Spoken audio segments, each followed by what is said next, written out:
Welcome into the latest edition of Extra Time. We have Shaka, Stevie, Luis and Frank with us. Just giggling actually earlier because we were talking about Stevie watching Liverpool games. It really is quite the experience if you do watch one with him. You have to stay quiet, especially if you're his wife. What does your wife do when you're watching one at home? Well, so I'll go up the stair out the road because I'm just daft. Mm-hmm. Yes. And she can't help herself, right?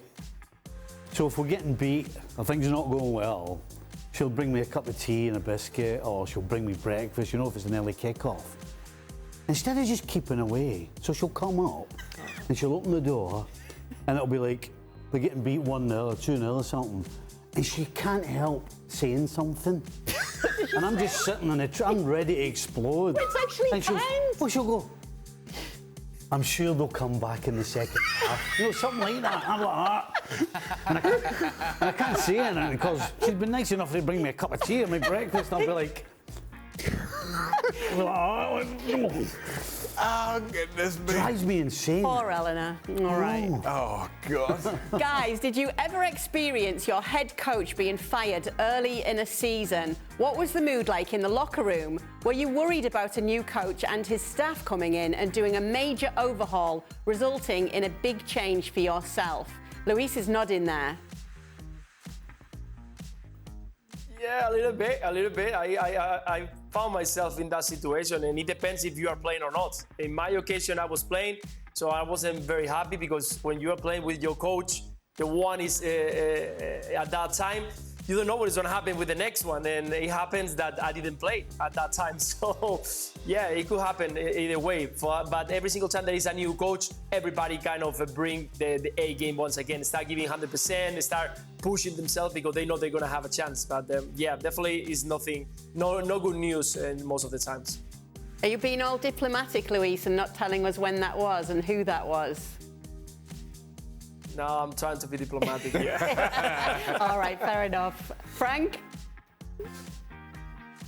I went through that situation when I was in Strasbourg where the coach signed, and I think 4 months after he was sacked because it didn't work, the atmosphere in the dressing room wasn't good, and it's a weird moment you go through because you don't understand, you know, you have a project, and I was a captain of Strasbourg, and everything was right with me, with the coach, but some players who didn't play went through a revolution, you know, to make sure that he was kicked out and he'd been successful.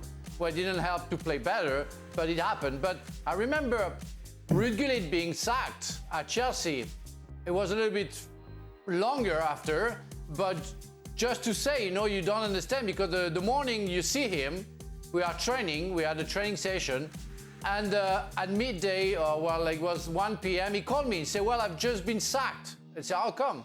We are third in the league, qualified for the semi-final of the European Cup, qualified for the semi-final of the League Cup, and you are fired. He said, yeah, I don't even understand. So it was a very weird situation, and if we know a little bit better about that, it's still, for me, some answers that I never had why Ruud was sacked. Because it wasn't about the results, it was just about maybe money or some men who didn't play and wanted him to go. Stevie, you've been in this situation, right? There's a couple of different things swirling around my head that are not sort of... I mean, I guess the worst one personally for me would be when I went to Notts County from Liverpool to play and to be a coach under Howard Kendall. And it was actually towards the end of the season, and he got the sack about 7 weeks after I got there. I'd moved the family and everything from Liverpool down to Nottingham because we had this project that we were going to, you know, the team was going to be getting relegated, and the next year we're going to bring them back up, and we're going to do this, and this was the next change in my career from a player to a coach, and everyone was all sort of exciting and just big changes for me and my family. And then, what, 7 weeks later, he got the sack, and the guy who was in charge, the chairman, was let's just say he wasn't a very nice person. Let's just say. Let's just say. And so I'd actually took over for the rest of the season, and at the end of the season, he said, thanks very much, but I'm bringing and somebody else came in. And I wasn't even a coach anymore. I was just a player. And then a new coach came in. I was like that. Did you ever have that situation, Shaka? A couple of situations, a couple of occasions, but neither of them were results related. Kevin Keegan at Newcastle, that was more about Newcastle wanted to float on the stock market and whatever happens upstairs, and he ended up leaving. Kenny Dalglish came in. I kind of knew that the writing was on the wall for me once Kenny came in, though I saw the remaining 18 months of my contract. And then the same thing happened to Harry Redknapp at Pompey. He fell out with the owner, Milan Mandaric, brought in a director of football, and he and Harry didn't see eye to eye at all. And Harry ended up leaving. So he wasn't sacked because of results.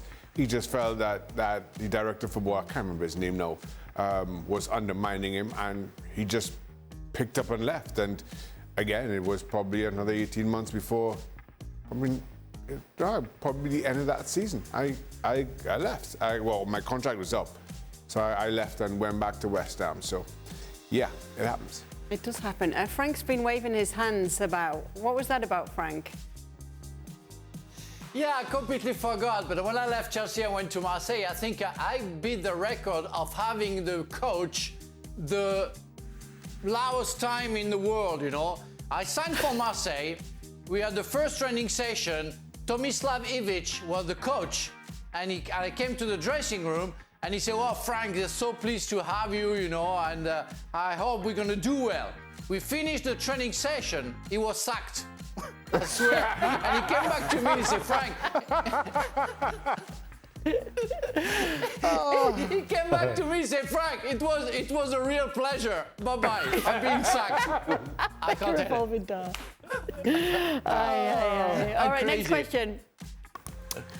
For Luis, seeing that Dembele is outplaying Rafinha and they are both left-footed, do you think Ansu Fati should be starting on the left side opposite Dembele?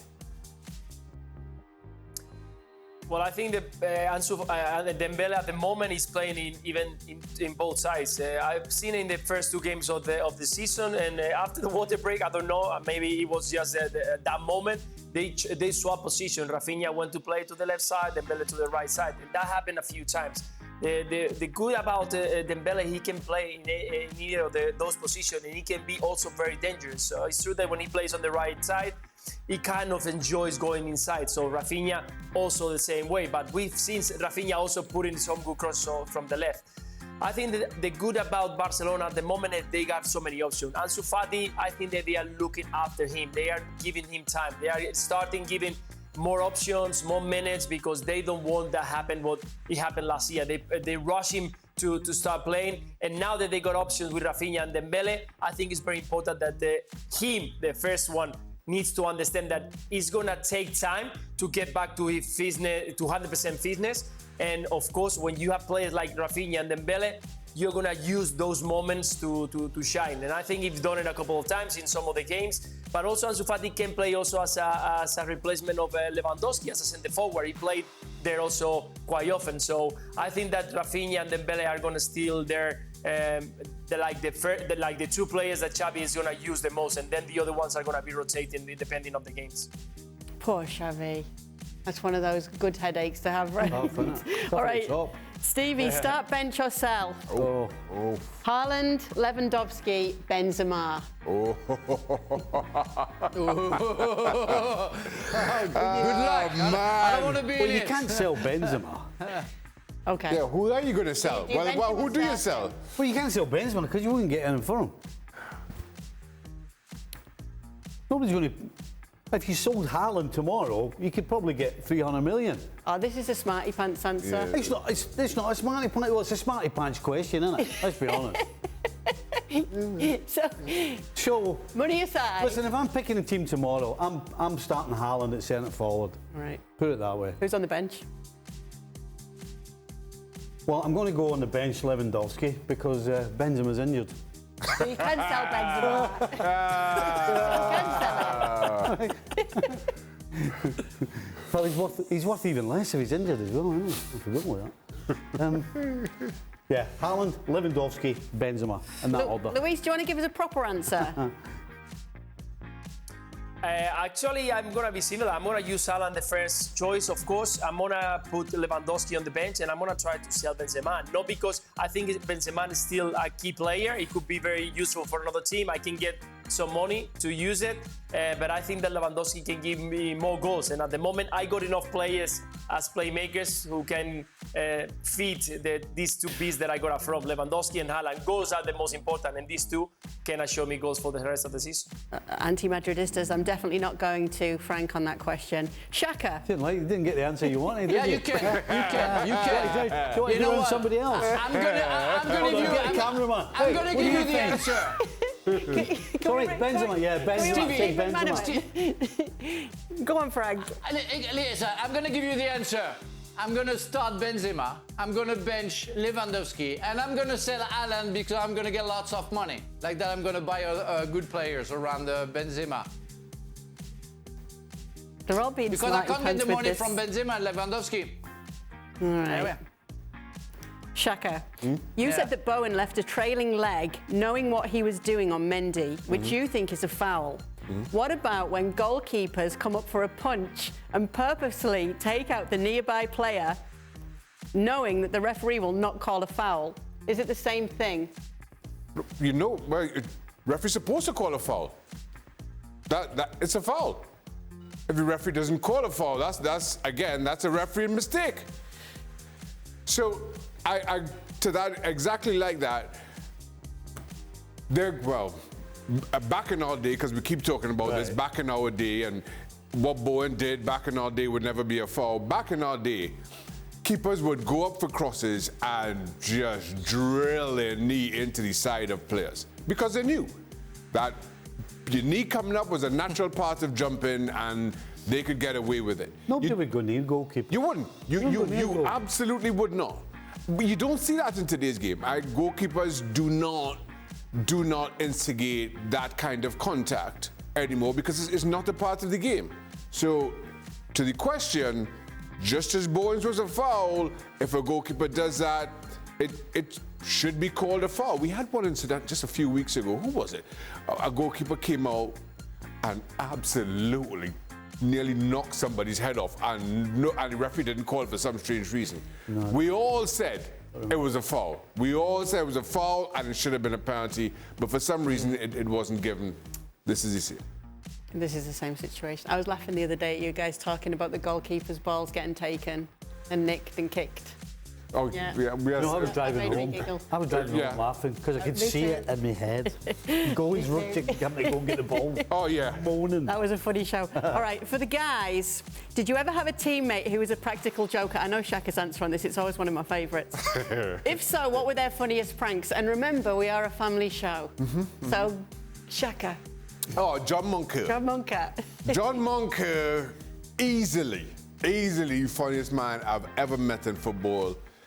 His party piece was whenever you put on the theme music from, what was that movie again? Oh, goodness me. You Can Leave Your Hat On. What movie the was Full Monty. Full Monty, yes. Right. Which is about a male strip club. Whenever that music came on, Johnny Moncur played the part. Wherever we were.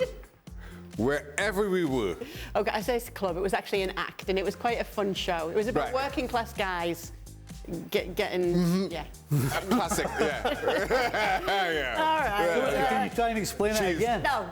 Clearly seen it a few times.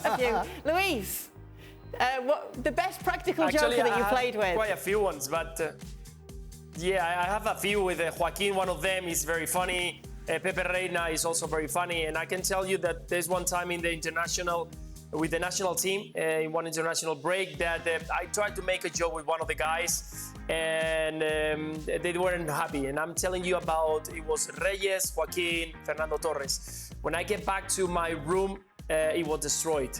I had my bed turned over, the blinds were down, my my bathroom, it was full of the bathroom was full of honey all around the place. So I got scared. I didn't want to get involved in that. And I have to call Fernando Morientes to allow me to sleep with him. And I just flew to the room. But the room was totally destroyed. The guy who was looking after us in the national team was called by the hotel the next day. And the hotel was scared because they thought someone came in to destroy and do something to us. And because there was no one there, they thought that they have kidnapped me or something like that. So it was kind of one of those jokes. I never asked anything. The next morning, I woke up, I went to have breakfast and never say a word because I didn't want to get in trouble with that gang. Ah, nice. So you didn't gross them up. But also, Joaquin, speaking of players who like getting naked, Frank, the best practical joker you played with and the funniest pranks? Christophe Dugarry was a very funny guy. I mean, he couldn't stop teasing everybody, and it could be Zidane or it could be myself, but he didn't care. And he's a very smart person and very, very funny guy. But I had the same story with Luis, with Chelsea, with Roberto Di Matteo. I was sharing the room with Roberto, and one day we came back into our bedroom at the hotel, and they were not even the beds. The beds, they were thrown out from the window from Dennis Wise, and we tried to hide it. But we could see that easily that it was him. The guy was completely crazy. We couldn't find anything in our room. Everything was thrown out. So he was writing, and we didn't say anything. We didn't want to complain. So we kept silence for like a year. And the year after, Dennis was writing a book, and he has all the shit that he was writing, everything in it, you know, everything about the book. And we took it and we throw it from the bedroom or at the hotel. So he had to replace the pages, you know, and read all the things that he wrote about it. And we never said anything. He never complained. Where did you sleep? Oh, well, we didn't change. We didn't have the money of Luis Garcia, Liverpool or Bayern or Barcelona. So we went down and we took the beds back to our room, you know. We had to do that. Stevie, you've got a few in your book. You were one of them. Pranked? I can't even think. You got pranked quite a few times, didn't you? I got done with. Not pranks like. Should we just say they've got to read the book? Aye. Yes. Go and read Stevie's book. It's worth it. Absolutely. Where's it available, Steve? I've no idea. At least tell us what it's called then. What is it called? Let's just go with 5 league titles in a packet of crisps. Let's just go with all good bookstores. Mark Donaldson throwing things at the TV screen. Available right in now. all good bookstores near you. 5 league titles in a packet of crisps. There you go. Available now. I've no idea where you'll get it. Yeah, you can actually download it on your tablet. In That's all what I did. bookstores, all bookstores in a Merseyside area. Yeah. Let's just go with that. Anyway, thanks so much for your tweets. We'll do it all again tomorrow. Well, thank you very much for watching ESPN on YouTube. For more sports highlights and analysis, be sure to download the ESPN app. And for live streaming, premium content, and let's not forget as well, ESPN FC 7 days a week. Subscribe to ESPN+.